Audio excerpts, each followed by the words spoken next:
Champions portal அப்படின்னா creation and ப்ராடக்டிவிட்டியில model பிராக்டிசஸை use பண்ணி நேஷனை strength பண்றது.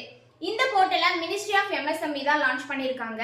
சாம்பியன்ஸ் இந்த நேம்ல இருக்கிற மாதிரியே எம்எஸ்எம்இஸோட ப்ராப்ளமை சரி பண்றது, அவங்களுக்கு சப்போர்ட் பண்றது, அவங்களை என்கரேஜ் பண்றது, கை கொடுக்கறது. ஸோ இது மூலமா எம்எஸ்எம்இஸ் ஒரு பெரிய ஆர்கனைசேஷனா வரணும் அப்படின்றது தான் இந்த போர்ட்டலோட எய்ம். இது பார்த்தோம்னா மினிஸ்ட்ரி ஆஃப் எம்எஸ்எம்இயோட ஒரு ரியல் ஒன் ஸ்டாப் சொல்யூஷன். அதோட இது modern information and communication technology ICT டூல்ஸை யூட்டிலைஸ் பண்ற technology driven control room cum management information system. அடிஷனா இந்த ஐசிடி டூல்ஸ்ல telephone, internet and video conference எல்லாமே இன்க்ளூட் ஆகியிருக்கும். அதோட இந்த system artificial intelligence, data analytics and machine லேர்னிங்ல தான் எனேபிள் ஆகியிருக்கு. Objectives number 1 support. டிஃபிகல்ட்டான சிச்சுவேஷன்ல எம்எஸ்எம்இக்கு லேபர், ஃபினான்ஸ் அண்ட் ரா மெட்டீரியல்ஸ்ல இந்த போர்ட்டல் வந்து ஹெல்ப் பண்ணும். Number 2 explore. Medical accessories, personal protection equipments, mask இந்த மாதிரியான ப்ராடக்ட்ஸை மேனுஃபேக்சர் பண்ற நியூ ஆப்பர்ச்சுனிட்டிஸை பிடிக்கிறதுக்காக இந்த போர்ட்டல் வந்து அவங்களுக்கு ஹெல்ப் பண்ணும். Number 3 promote. To identify the spark.